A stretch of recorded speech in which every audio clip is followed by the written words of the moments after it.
रोजाना नए वीडियो देखने के लिए सब्सक्राइब करें और नोटिफिकेशन के लिए बेल आइकन दबाना ना भूलें। उसने मुझे कमरे की तरफ धकेला। मैंने उससे अपना आप छुड़वाने की बेहद कोशिश की, लेकिन उसके आगे मेरी हिम्मत जवाब दे रही थी।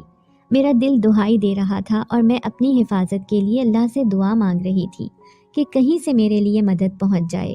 लेकिन वो शख्स दरवाज़ा बंद करता हुआ मेरी तरफ कदम बढ़ाने लगा और मैंने खौफ से अपनी आंखें बंद कर ली और खुदा से कहने लगी कि मैंने आज तक घर से बाहर कदम नहीं निकाला और न ही मैंने कोई गलत काम किया है। फिर मेरी पाक दामनी का मुझे ऐसा सिला मिलेगा, मैंने कभी भी ऐसा नहीं सोचा था। मेरा नाम अक्सा है, मेरी 4 बहनें और 2 भाई हैं। मेरा ताल्लुक गांव के एक इस्लामी घराने से है। मेरे वालिद के दादा अपने दौर के एक नेक और शरीफ बुजुर्ग थे। वो हर वक्त खुदा की इबादत में मसरूफ़ रहते। लोगों ने उनका तरीका देखते हुए उनकी तरफ माइल होना शुरू कर दिया और लोग अपने मसलों का हल निकालने के लिए उनके पास आने लगे और कई तो उनसे तावीज़ वगैरह भी बनवा लेते और बीमारों को वो दम भी करते थे और लोग ठीक भी हो जाते थे, जिससे उनका यकीन पुख्ता होता चला गया।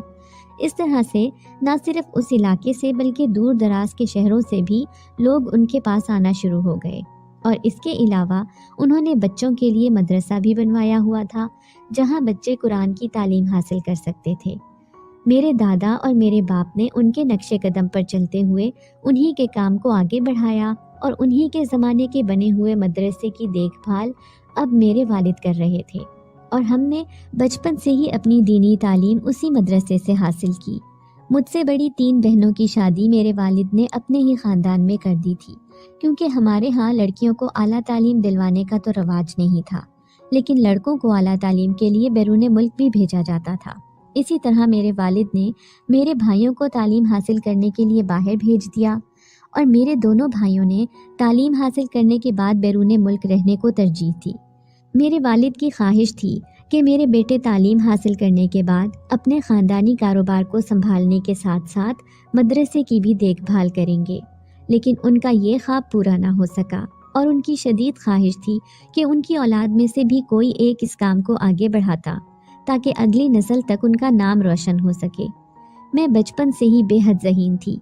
मेरी जहानत को देखते हुए मेरे बाप ने यह फैसला किया कि वो मुझे कुरान हिफ्ज़ करवाएगा। इसलिए मैंने दीनी तालीम हासिल करने के साथ साथ दुनियावी तालीम भी हासिल की। जैसे जैसे मैं बड़ी होती गई तो सारे ख़ानदान वाले मेरी जहानत की तारीफ़ करते। मेरा बाप जब मेरी तारीफ़ करता तो मैं खुशी से फूले ना समाती। आखिरकार मेरे बाप ने वो फ़ैसला किया जो आज से पहले हमारे ख़ानदान में किसी ने ना किया था। मेरे बाप ने मुझे आला तालीम दिलवाने का फ़ैसला किया ताकि मैं उनके मदरसे के काम को संभाल सकूं। हमारे ख़ानदान वालों ने बातें की कि एक लड़की मदरसे का काम कैसे संभाल सकती है। उन्होंने मेरे बाप से कहा कि लड़की को दूसरे घर भेजने के बजाय उस पर कोई और जिम्मेदारी डाल रहा है, लेकिन मेरे बाप ने किसी की बात पर कोई तवज्जो न दी और अपने फ़ैसले पर कायम रहा। इसी तरह मैं अपनी तालीम से फारिग हुई तो मैंने अपने बाप से कहा कि जो आप मदरसे को चला रहे हैं वो तो लड़कों का मदरसा है, लड़कियों के लिए भी मदरसा होना ज़रूरी है, क्योंकि गांव की कुछ लड़कियां तो थोड़ी बहुत घर में ही दीनी तालीम हासिल करने के बाद स्कूल की शक्ल देख लेती थीं, लेकिन ज़्यादातर लड़कियां तो अपने घरों से ही बाहर नहीं निकलती थीं। मेरे बाप ने जब ये बात सुनी तो उन्हें भी मेरा फ़ैसला अच्छा लगा। उन्होंने कहा कि इंशाअल्लाह हम लड़कियों के लिए भी मदरसा ज़रूर कायम करेंगे। इस तरह लड़कियों के लिए मदरसे का इंतज़ाम करना शुरू कर दिया गया। उन इंतज़ामात में मैंने अपने बाप की भरपूर मदद की। 6 माह की कोशिशों से मदरसा बन चुका था और गांव वालों ने मेरे बाप को देखते हुए और हमारे ख़ानदान को देखते हुए मदरसे में अपनी बच्चियों को भेजना शुरू कर दिया। मैं अपनी जिम्मेदारियां भरपूर तरीके से अदा कर रही थी और मैं बहुत ही पुरजोश थी। मुझे खुशी हो रही थी कि मेरी ज़ात से किसी को फ़ायदा ज़रूर पहुंचेगा। इस तरह मैं दिन के वक्त अपने मदरसे में होती थी और मदरसा हमारे घर से कुछ फासले पर था और पैदल चलते वक्त तकरीबन 15 मिनट लग जाते थे। दोनों वक्त ही मेरे अब्बा मुझे मदरसे छोड़ने और लेने जाते थे। इसी तरह काफ़ी वक्त गुजर गया। मदरसे की तादाद में भी काफ़ी इजाफा हो चुका था। गांव के माहौल के मुताबिक मदरसे में गांव की कई औरतें आती और कहती कि हमें दम वगैरह कर दो। मैं इस चीज़ के हक में नहीं थी, लेकिन हमारे ख़ानदान में ये चीज़ शुरू से चलती आ रही थी, इसलिए मैं चाहते हुए भी इस बात से इनकार ना कर सकी और मैं लोगों को खुश करने के लिए उनको दम कर देती थी और इतनी सी बात पर गांव की औरतें खुश हो जाती और चली जाती। एक दिन मामूल के मुताबिक मैं मदरसे में बैठी बच्चों को पढ़ा रही थी कि मदरसे के बाहर गेट पर बैठा हुआ चौकीदार मेरे कमरे के बाहर आया।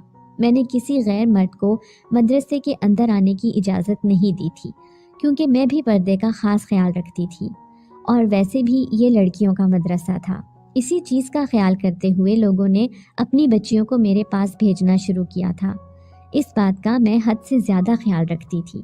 उस चौकीदार ने कहा कि आपसे कोई मिलने आया है, तो मैंने कमरे के अंदर से ही जवाब दिया कि आप उसे मदरसे के अंदर भेज दें। तो उसने कहा कि वो कोई मर्द है, औरत नहीं है। तो मैंने उसकी बात सुनकर हैरान रह गई कि कौन सा मर्द मुझसे मिलने के लिए आ गया। मैंने कहा कि आप उसे जाकर कह दें कि मैं किसी गैर मर्द से इस तरह बात नहीं करती। ये सुनकर चौकीदार चला गया। कुछ देर के बाद चौकीदार दोबारा वापस आया और कहने लगा कि वो आपसे कमरे के बाहर रहकर बात करेगा। इस तरह मैं चौकीदार की बात पर सोचती रही और फिर कहा कि ठीक है, आप उसे भेज दें।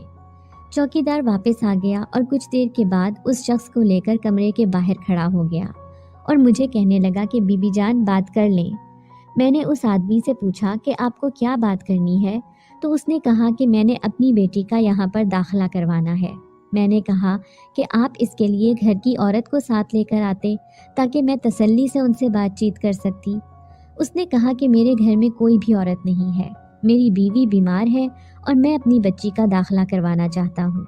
इस तरह मैंने उससे कुछ और मालूमात ली और उससे कहा कि आप कल अपनी बेटी को भेज दें। इस तरह वो आदमी वापस चला गया।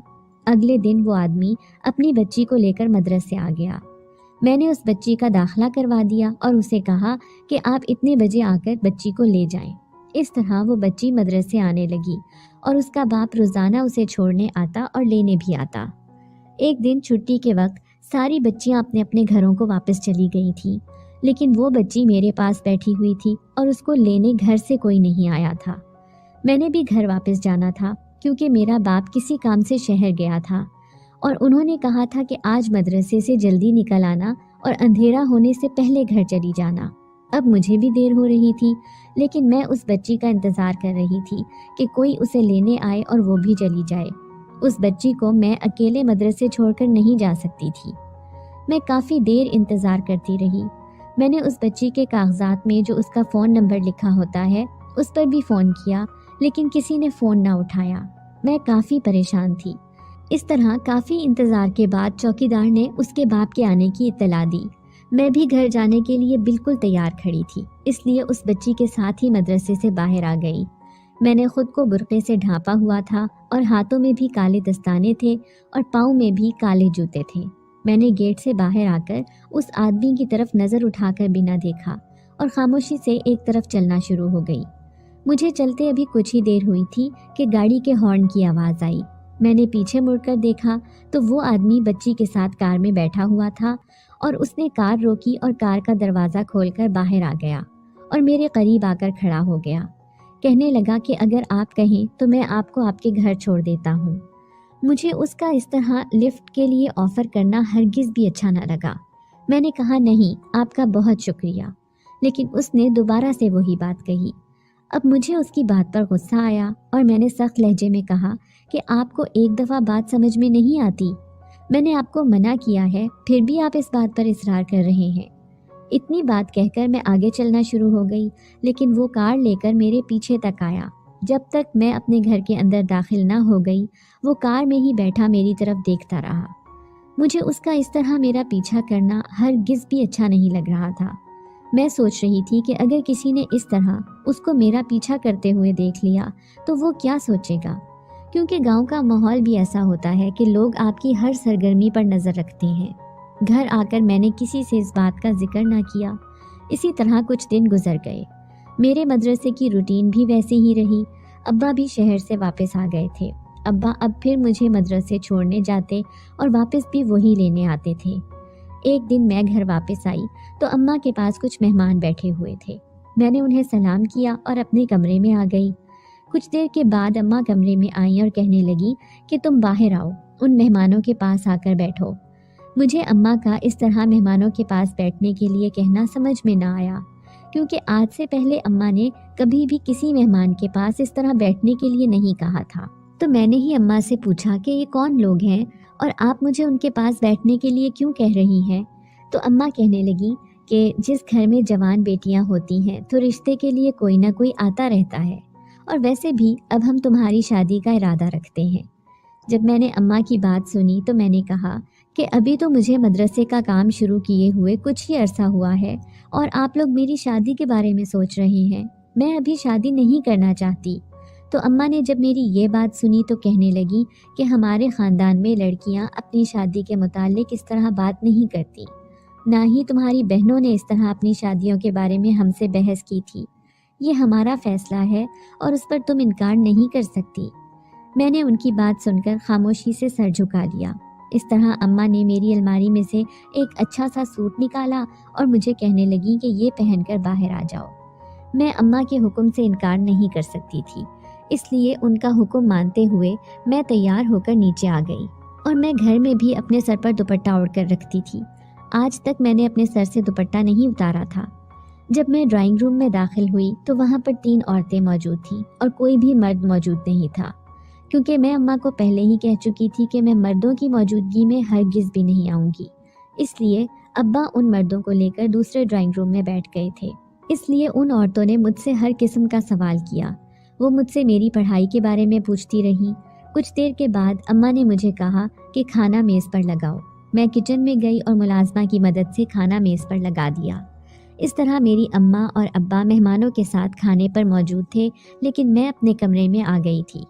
इसके बाद मुझे नहीं पता कि वो मेहमान कब वापस गए, लेकिन रात को अम्मा और अब्बा दोनों मेरे कमरे में आए और कहने लगे कि ये रिश्ता काफ़ी अच्छा था और ये भी हमारी तरह दीन इस्लाम को समझने वाले और मोहब्बत करने वाले लोग हैं, और हमें भी लड़का पसंद आया है। उसने MBA किया हुआ है, लेकिन उसके तौर तरीके इस्लाम के मुताबिक हैं। इसलिए हम शरई तरीके से तुम्हारी मर्ज़ी पूछना चाहते हैं। मैंने उनकी बात सुनी तो मैंने फिर वही बात दोहराई जो मैंने अम्मा से कही थी कि मैं मदरसे का काम संभालना चाहती हूँ, अभी मैं शादी नहीं करना चाहती। कुछ अरसे बाद जहाँ आप कहेंगे मैं शादी कर लूँगी। अब्बा ने जब मेरी बात सुनी तो कहने लगे कि हम तुम्हारी मंगनी ही करेंगे, शादी हम 1 साल के बाद कर लेंगे। मैं अब्बा की बात सुनकर खामोश हो गई, क्योंकि मुझे अब्बा का भी ये ख्याल अच्छा लगा था। इस तरह अम्मा ने मेरी तीनों बहनों को और मेरे भाइयों को इत्तला दी और सबकी रजामंदी से मेरी मंगनी की तारीख तय हो चुकी थी। अम्मा ने मुझे कुछ दिनों के लिए मदरसे जाने से रोक दिया था कि मंगनी की तैयारियों में मैं उनकी मदद करवाऊं, क्योंकि घर में और कोई भी मौजूद नहीं था। इसलिए मैं और अम्मा ड्राइवर के साथ शहर गए, क्योंकि मेरी बड़ी बहनें शहर में रहती थीं और हम शहर में उनके साथ मिलकर शॉपिंग करने का इरादा रखते थे। जब हम शॉपिंग करने के लिए मार्केट में गए तो मुझे ऐसा महसूस हुआ कि कोई मेरी तरफ देख रहा है। जब मैंने दाएं बाएं देखा तो कोई नज़र न आया, लेकिन मैं खुद पर किसी की नज़रें महसूस कर रही थी। जितनी देर हम मार्केट में रहे मैं अपने आप को ऐसे ही महसूस करती रही। 3-4 घंटों की मुशक्क़त के बाद जब हम शॉपिंग करके घर लौटे तो अम्मा ने कहा कि हम अगले दिन गाँव के लिए वापस जाएंगे, इसलिए हम अपनी बहन के घर ही रुक गए। अगले दिन जब हम गांव आए तो मैंने अम्मा से कहा कि अब मेरा मदरसे का काफ़ी हर्ज हो चुका है, मुझे मदरसे के मामलात देखने के लिए जाना पड़ेगा। इस तरह अब्बा मुझे मदरसे छोड़ आए। मैं मदरसे में आकर बच्चों को पढ़ा रही थी कि वही बच्ची मेरे पास आई और मुझे कहने लगी कि आप काफ़ी दिनों से मदरसे नहीं आ रही थी, तो मेरे बाबा पूछ रहे थे कि आप कहाँ थी। मुझे उस बच्ची का ये सवाल पूछना बहुत ही अजीब लगा, तो मैंने कहा कि आप यहाँ पढ़ने आती हो और आपका काम यहाँ पढ़ना ही है, इस तरह के सवाल पूछना नहीं। मैंने उस बच्ची को डांट दिया और इस तरह मैं अपने काम में मसरूफ़ हो गई। वापसी के वक्त जब मैं घर वापस आ रही थी तो वही आदमी बच्ची को लेकर गेट के बाहर खड़ा था, और जब मुझे बाहर निकलते हुए देखा तो मेरे पास आया और कहने लगा कि आप काफ़ी दिनों से मदरसे नहीं आ रही थी, आपकी तबीयत तो ठीक थी। जब मैंने ये बात सुनी तो मुझे शदीद गुस्सा आया और मैंने कहा कि आप ये सवाल पूछने वाले कौन होते हैं, और आपने अपनी बेटी के ज़रिए भी मुझसे ये सवाल पूछा था। हर इंसान की ज़िंदगी में कोई ना कोई काम होता है और ज़रूरी नहीं कि वो हर काम के लिए हर दूसरे बंदे को सफाइयाँ देता फिरे। आइंदा से आप मुझसे इस तरह रास्ते में खड़े होकर बातचीत मत किया करें। میں نے آج بھی اسے اسی سخت لہجے میں جواب دیا اور میں گھر کی طرف چل دی، لیکن وہ آج بھی کار لیے میرے پیچھے ہی آ رہا تھا۔ میں نے دل میں سوچا کہ میں اپنے باپ سے اس شخص کے بارے میں بات کرتی ہوں، لیکن پھر میرے دل میں خیال آیا کہ اب تو میری منگنی کے دن قریب ہیں، گھر میں کوئی فساد کھڑا نہ ہو جائے، اس لیے میں نے اس معاملے میں فی الحال خاموشی اختیار کر لی، اور میں نے بھی یہی مناسب سمجھا کہ جب تک میری منگنی نہیں ہو جاتی میں مدرسے میں نہ جاؤں، اس لیے کہ ایک ہفتے کے بعد میری منگنی ہونی تھی۔ میری بہنیں 2 دن پہلے ہی آ گئیں، انہوں نے گھر آ کر خوب ہلا گلا لگایا۔ ان کے آنے سے میں بھی خوش ہو گئی تھی۔ میرے بھائی تو میری منگنی میں شرکت نہیں کر سکے تھے، لیکن فون پر انہوں نے مجھے ڈھیروں دعائیں اور مبارکباد دی۔ ہمارے خاندان میں لڑکی اور لڑکے کی اکٹھی منگنی کرنے کا کوئی رواج نہیں تھا، اس لیے میرے سسرال کی چند عورتیں اور مرد ہمارے گھر آئے۔ انہوں نے منگنی کی رسم ادا کی اور مجھے انگوٹھی پہنائی اور میرے لیے ڈھیروں تحائف لے کر آئے۔ میرے باپ نے اور اماں نے ان کے کھانے کے لیے کافی انتظامات کیے ہوئے تھے۔ میرے سسرال والے بہت ہی خوش دکھائی دے رہے تھے، میں بھی ان کا رویہ دیکھ کر مطمئن ہو چکی تھی۔ اس طرح انہوں نے میری کچھ تصاویر لینا چاہیں، لیکن میں نے آج تک اپنی کوئی بھی تصویر نہیں بنائی تھی۔ میں نے پریشانی سے اپنی اماں کی طرف دیکھا تو میری اماں نے کہا کہ کوئی بات نہیں، آج کے دن تم تصویر اتروا لو، یہ ان کا حق ہے۔ اس طرح انہوں نے میری کچھ تصویریں لیں اور ساری رسومات کے بعد وہ لوگ روانہ ہو گئے۔ 2 دن کے بعد میری اماں لوگوں نے رسم کے لیے جانا تھا۔ اماں اور بہنوں نے لڑکے کے لیے کافی تحائف لیے ہوئے تھے۔ اسی طرح میری اماں اور بہنیں بھی رسم ادا کرنے کے بعد گھر آ گئیں۔ میری بہنیں میرے ہونے والے سسرال کی بہت تعریف کر رہی تھیں اور کہہ رہی تھیں کہ تمہارے سسرال والے بہت اچھے ہیں اور تمہارا ہونے والا شوہر بھی بے حد اچھا ہے۔ میری بہنوں نے مجھے میرے منگیتر کی تصویر دکھائی، لیکن میں نے اس کی طرف نہ دیکھا کیونکہ مجھے ایسے تصویر دیکھنے میں جھجک محسوس ہو رہی تھی، لیکن میں اپنی اماں ابا اور بہنوں کے فیصلے پر مطمئن تھی۔ اس طرح اگلے کچھ دن میری بہنیں ہمارے گھر رہیں اور تب تک میں مدرسے نہ گئی۔ مدرسے میں نے 2 لڑکیوں کا انتظام کیا ہوا تھا جو میری غیر موجودگی میں سارے انتظامات کو دیکھتی تھیں۔ جب میری بہنیں اپنے گھروں کو واپس لوٹ گئیں تو میں بھی کافی اداسی محسوس کر رہی تھی اور میں خود کو مصروف رکھنے کے لیے مدرسے آ گئی۔ مدرسے میں جب میں آئی تو وہی بچی میرے پاس آئی اور کہنے لگی کہ میری اماں شدید بیمار ہیں، ہم نے سنا ہے کہ آپ جب دم کرتی ہیں تو بیماروں کو شفا ہو جاتی ہے، تو آپ ہمارے گھر آئیں اور میری اماں کو دم کر دیں۔ مجھے اس بچی کے گھر جانا مناسب نہ لگا۔ میں نے کہا کہ تم اپنی اماں کو ادھر لے آؤ، کیونکہ میں نے آج تک کسی کے گھر جا کر دم نہیں کیا تھا۔ وہ بچی میری بات سن کر خاموش ہو گئی۔ اسی طرح کافی دن گزر گئے۔ اس کے بعد میں نے اس آدمی کو اپنا پیچھا کرتے ہوئے نہیں دیکھا تھا اور میں مطمئن ہو گئی کہ مجھے اپنے باپ سے بات کرنے کی ضرورت ہی پیش نہیں آئی، وہ خود ہی میری بات سمجھ چکا ہے۔ لیکن یہ میری خام خیالی ہی رہی، کیونکہ آنے والے وقت سے میں لا علم تھی، اور یہ آنے والا وقت میری زندگی میں ایک تبدیلی لے کر آنے والا تھا۔ میں اپنی روٹین میں ہی مصروف تھی کہ ایک دن میری اماں میرے پاس آئیں اور ان کے ہاتھ میں فون موجود تھا۔ وہ مجھے کہنے لگیں کہ یہ فون پر بات کر لو۔ میں حیرانگی سے اپنی اماں کی طرف دیکھنے لگی اور کہنے لگی کہ کس کا فون ہے، لیکن انہوں نے میری بات کا جواب نہ دیا اور وہ باہر چلی گئی۔ میں حیرانگی سے فون کی طرف دیکھ رہی تھی۔ میں نے ہچکچاتے ہوئے فون کان سے لگایا اور ہیلو بولا۔ آگے سے کسی مرد کی آواز آئی تھی۔ میں کافی پریشان ہو گئی۔ ابھی میں فون کو بند کرنے ہی لگی تھی کہ آگے سے آواز آئی کہ میں آپ کا منگیتر بول رہا ہوں اور میں آپ سے فون پر بات کرنا چاہتا تھا۔ آپ کی اماں آپ کی مجھ سے بات کروانے کے لیے فون لے کر آئی ہیں۔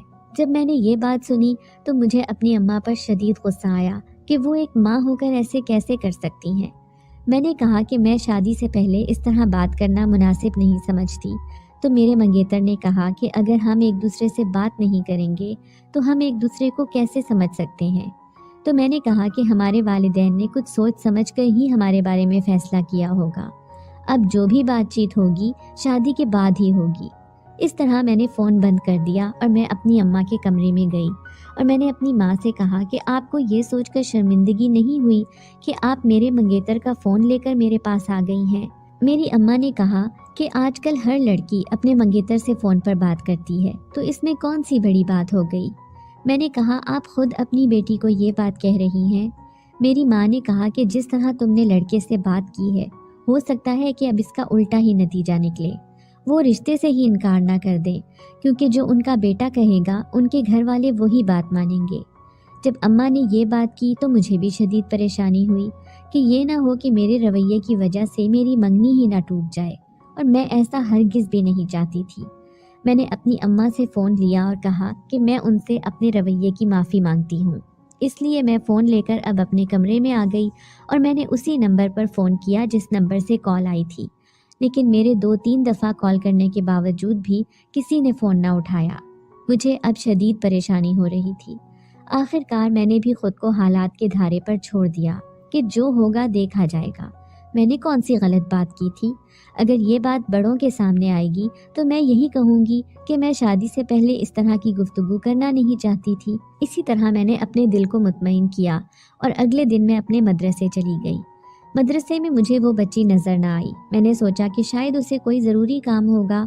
इस तरह अगले 2-3 दिन भी वो मदरसे न आई तो मुझे भी परेशानी हुई कि खैरियत है, न जाने क्या बात है, वो बच्ची नहीं आई। मैंने उसके घर फ़ोन किया लेकिन किसी ने फ़ोन ना उठाया। एक दिन मैं मदरसे से लौटकर घर आई थी और काफ़ी थकी हुई थी और मैं आराम करने के लिए अपने कमरे में चली गई। अभी मुझे लेटे कुछ ही देर हुई थी कि मेरी अम्मा कमरे में आई और कहने लगी कि तुम्हारे मदरसे से एक बच्ची आई है। मैं हैरान हुई कि मदरसे से बच्ची क्या लेने आई है, तो अम्मा उस बच्ची को लेकर मेरे कमरे में आ गई। मैंने जब उस बच्ची को देखा तो मैं हैरान रह गई, क्योंकि ये वही बच्ची थी जो काफ़ी दिनों से मदरसे नहीं आ रही थी। मैंने उसकी तरफ देखा तो वो रोते हुए मेरे पास आई और कहने लगी कि बाजी, मेरी अम्मा की तबीयत शदीद ख़राब है, आप उन्हें दम करने के लिए घर आ जाएं। मैंने उसकी बात सुनी तो मैं खामोश हो गई। मैंने कहा कि मैंने तुम्हें पहले भी बताया था कि मैं किसी के घर जाकर दम नहीं करती, तुम अपनी अम्मा को यहाँ ले आओ। लेकिन उसने कहा कि मेरी अम्मा चल फिर नहीं सकती, आप घर आ जाएं। मेरी अम्मा ने भी कहा कि चली जाओ, हो सकता है कि तुम्हारे दम से उसकी माँ ठीक हो जाए। इस तरह मैंने उस लड़की से कहा कि ठीक है, मैं तुम्हारे साथ चली जाऊंगी। इस तरह मैं अपना बुर्का लेकर और ख़ुद को अच्छी तरह ढाँप कर उस बच्ची के साथ उसके घर चली गई। हालांकि मेरा दिल उसके घर जाने को नहीं कर रहा था, दिल में अजीब से वसवसे उठ रहे थे। काफ़ी देर तक मैं उसके साथ पैदल चलती रही और मैं हैरान हो रही थी कि बच्ची इतनी दूर अकेली आई है। मैंने उस बच्ची से कहा कि तुम इतनी दूर अकेले कैसे आ गई हो, तुम्हारा घर तो काफ़ी दूर है। तो कहने लगी कि बाजी, मैं अपनी अम्मी की हालत देखकर डर गई थी, इसलिए भागती हुई आपके पास आ गई थी। मैं उसकी बात सुनकर खामोश हो गई।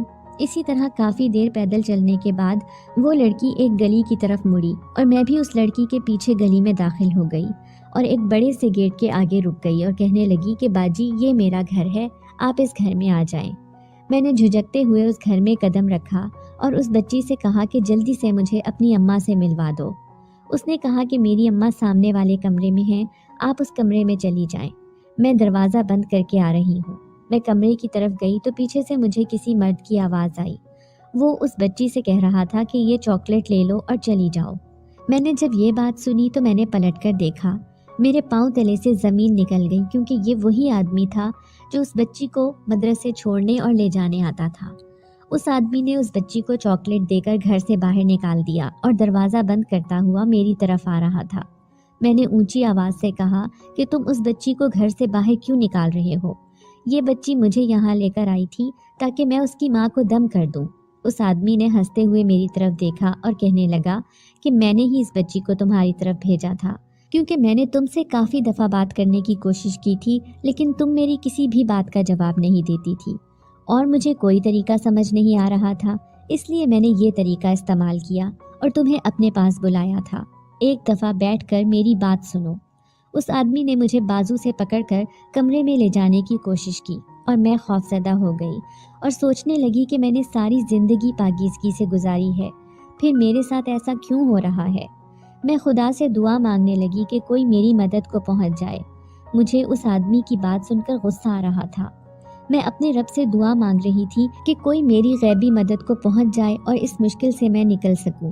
साथ ही उस आदमी ने फिर मुझे बाजू से पकड़कर कमरे में घसीटने की कोशिश की। मैंने उससे अपना बाजू छुड़वाया और मैंने कहा कि तुम एक घटिया इंसान हो।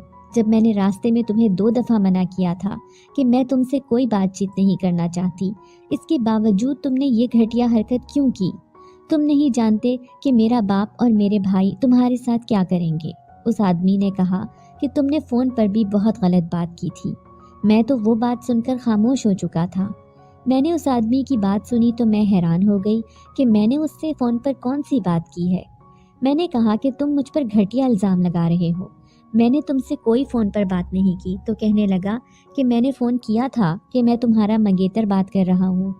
मेरे पाँव तले से ज़मीन निकल गई कि ये क्या उसने मेरा मंगेतर बनकर मुझे फ़ोन किया था। मैं उसकी जुर्रत पर हैरान हो रही थी और मुझे ख़तरे की घंटी सुनाई दे रही थी। मैंने कहा कि तुम्हें कैसे पता कि मेरी मंगनी हो चुकी है और तुम मेरे मंगेतर बनकर मुझे फ़ोन कर रहे हो। वो आदमी हंसने लगा, कहने लगा कि तुम्हारी मंगनी मुझसे ही हुई है। जब मैंने ये बात सुनी तो मैं हैरान रह गई कि ये तो झूठ बोल रहा है, ऐसा नहीं हो सकता। तो उसने अपने मोबाइल में से वो तस्वीरें निकालकर मेरे सामने रखी जो मेरे घर वाले उसके यहाँ मंगनी की रस्म करने के लिए गए थे। ये उस वक्त की तस्वीरें थीं। मैं हैरान रह गई और मैं सोचने लगी कि मेरे घर वालों ने मेरी मंगनी एक शादीशुदा इंसान से कर दी है। मैंने कहा कि फिर ये बच्ची कौन है? तुम एक शादीशुदा होकर मुझसे मंगनी कैसे कर सकते हो? तो वो हंसने लगा और कहने लगा कि ये मेरे दोस्त की बेटी है जो इसी गांव में रहता है। मैं अपने दोस्त से मिलने के लिए इस गांव में आता था। जब मैंने आपको मदरसे से आते और जाते हुए देखा था तो मुझे आप अच्छी लगी। मैं आपसे मिलना चाहता था, आपसे बातचीत करना चाहता था, लेकिन ये बात नामुमकिन थी। इसलिए मैंने अपने दोस्त की बेटी को आपके मदरसे में दाखिल करवाया कि शायद इसी बहाने से आपसे मुलाकात हो जाए या बातचीत करने का मौका मिले। लेकिन आपने कोई भी मौका मेरे हाथ ना दिया। मैंने आपसे 2-3 दफ़ा रास्ते में बात करने की कोशिश की, आपने तब भी बात करने से इनकार कर दिया। इसलिए मैंने घर वालों को आपका पता बताया और मेरे घर वालों ने आपके यहाँ आकर रिश्ते की बात की। इस तरह मेरे घर वालों को और आपके घर वालों को रिश्ता पसंद आ गया और हमारी मंगनी हो गई। लेकिन आपसे इस बारे में कोई बात ना हो सकी। मैंने आपसे फ़ोन पर बात करने की कोशिश की, आपने तब भी इनकार कर दिया। मेरे ख्याल में ये था कि आपने मंगनी की तस्वीरें देखी होंगी और आपने मुझे पहचान लिया होगा, लेकिन आपके लबो लहजे से इस तरह की कोई भी बात पता नहीं चल रही थी। इसलिए मुझे आपको ये बताना था कि मैं आपका मंगेतर हूँ। अब मेरे बारे में आप कोई गलतफहमी पैदा मत करें। जब उसने ये सारी बातें बताई तो मैं हैरानगी से मुंह खोले उसकी बातें सुन रही थी। फिर मैंने गुस्से से उसे कहा कि ये जो आपने इस घर में बुलाने की हरकत की है, ये मैं कैसे भूल सकती हूँ। तो वो कहने लगा कि आपको यहाँ बुलाने का यही मकसद था कि मैं मदरसे या सड़क पर आपसे बात नहीं कर सकता था और ना ही आपके घर आ सकता था। इसीलिए दोस्त की बेटी को 2 दफ़ा ये कहा था कि आप घर पर आकर उसकी माँ को दम कर दें, ताकि किसी बहाने से आप इस घर में आएँ और आपसे मुलाकात हो सके और आपसे सारी बातें खुल कर हों। ये मेरे दोस्त का घर है, यहीं पर आपसे मुलाकात हो सकती थी और मेरे दोस्त की सारी फैमिली ऊपर पोर्शन में मौजूद हैं। आप इस घर में बिल्कुल भी अकेली नहीं हैं। जब मेरे मंगेतर ने सारी बातें मुझे खुलकर बताईं तो मुझे अपने रवैये पर शर्मिंदगी हुई। मैंने उससे अपने रवैये की माफ़ी मांगी और कहा कि जब आप खुलकर मुझे बता देते, कोई बात ना छुपाते, तो मैं आपसे इस तरह का रवैया इख्तियार ना करती। मैंने कहा कि आइंदा से आप इस तरह मदरसे में ना आएँ। उसने कहा कि मैं मदरसे नहीं आऊँगा। क्या आपसे फ़ोन पर बात हो सकती है? तो मैंने उसे फ़ोन पर बात करने की इजाज़त दे दी, क्योंकि अब मैं मज़ीद इस रिश्ते को ख़तरे में नहीं डाल सकती थी। इस तरह मैं अपने मंगेतर से फ़ोन पर बात करने लगी। कुछ ही महीनों के बाद उसने शादी पर जोर डालना शुरू कर दिया और मैं उसकी बात से इनकार ना कर सकी। इस तरह दोनों घरों में शादी की तैयारियां होने लगी। लेकिन मैंने अपने मंगेतर से कहा कि मैं शादी के बाद भी मदरसे आया करूंगी और इसके इंतजामात देखा करूंगी। मेरे मंगेतर ने कहा कि मैं तुम्हें इस काम से नहीं रोकूंगा। मुझे पता है कि तुम्हें इस काम का बेहद शौक़ है। हम दोनों मिलकर इस मदरसे को चलाएंगे और इस गाँव की फलाह बहबूद के लिए काम करेंगे। इस तरह हमारी शादी हो गई और मेरे शौहर ने जिस तरह मुझसे वादे किए थे वो अपने वादों पर पूरे उतरे। मैं खुदा का शुक्र अदा करती हूँ कि अल्लाह ने मुझे एक अच्छा शरीके हयात दिया।